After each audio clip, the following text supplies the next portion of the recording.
Lynn Caveney. He is the executive director at A3, the nonprofit trade organization for professional avalanche workers. He's going to be digging a little bit into the work that he does and also give a shout out to the International Snow Science Workshop coming up here, as it's going to be taking close to home in 2020. So let's welcome Dan. Thanks. Am I live? All right. So the American Avalanche Association has been keeping people safe in avalanche country since 1986. We focus on doing this through three main avenues: education and professional development, publishing, and outreach. So I'll quickly go through each of these three things. So in terms of education, we have been coordinating the professional versus the recreational education for people who are interested in avalanches. We now have 6 providers who offer professional training for avalanche pros and aspiring avalanche pros, which also allows the recreational avalanche providers to focus more carefully on the needs of recreational people in the winter mountains, snowmobilers, skiers, boarders, whomever. We also review these recreational providers to make sure that they're following a curriculum that should get, the recreationists everything they need to know to get started in their avalanche education, though as Lynn pointed out, it's a lifelong thing.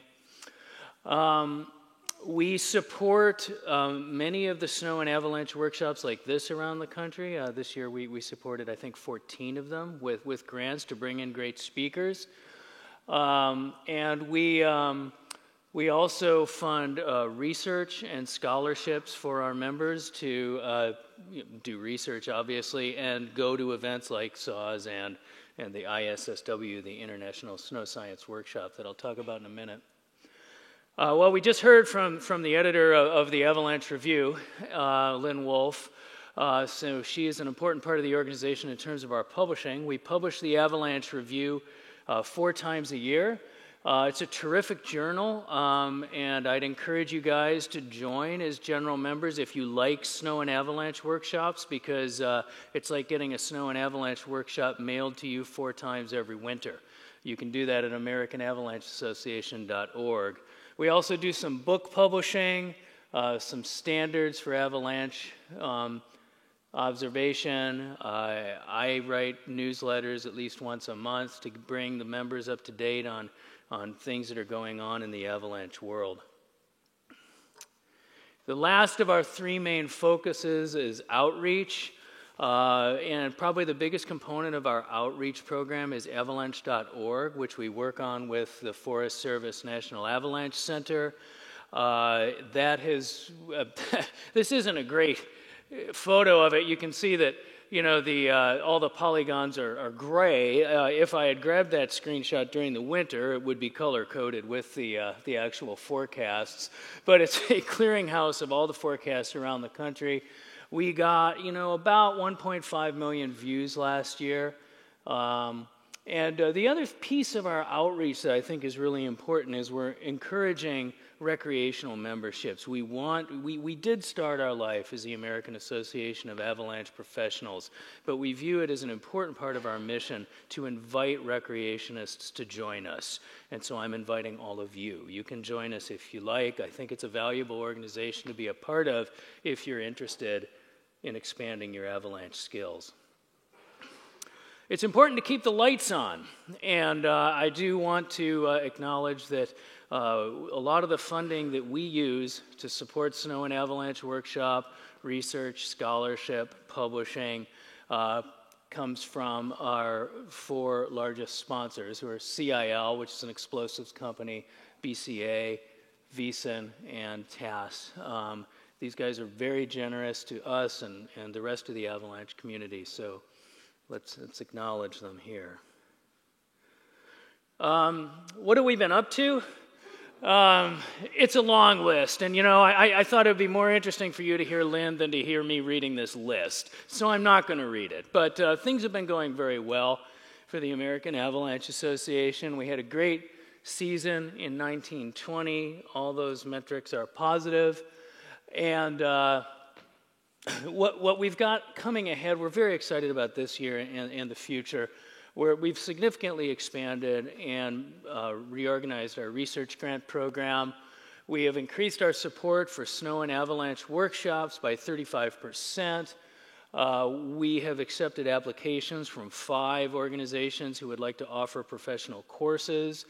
We don't know how many will make it through the application process, but we're glad to be going on that.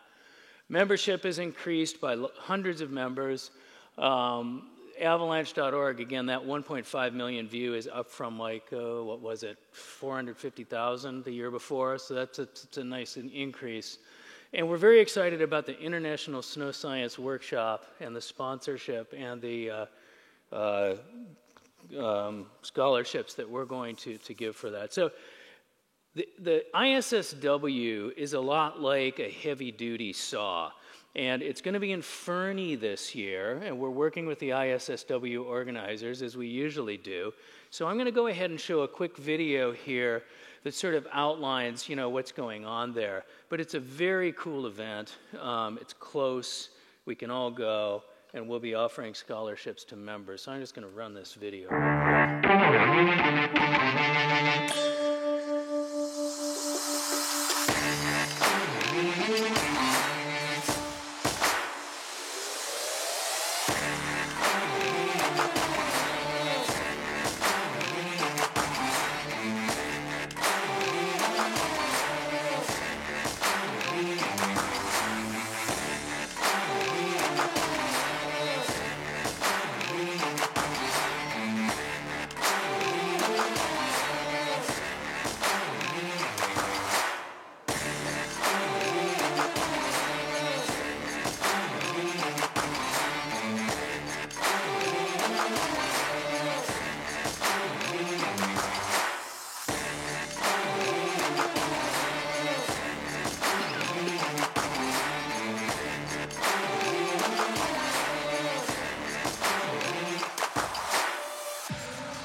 So there's our Avalanche ISSW video. So, I've asked a lot of our members why they like to be members, and the answer is always something along the lines of, I just want to be a part of all this.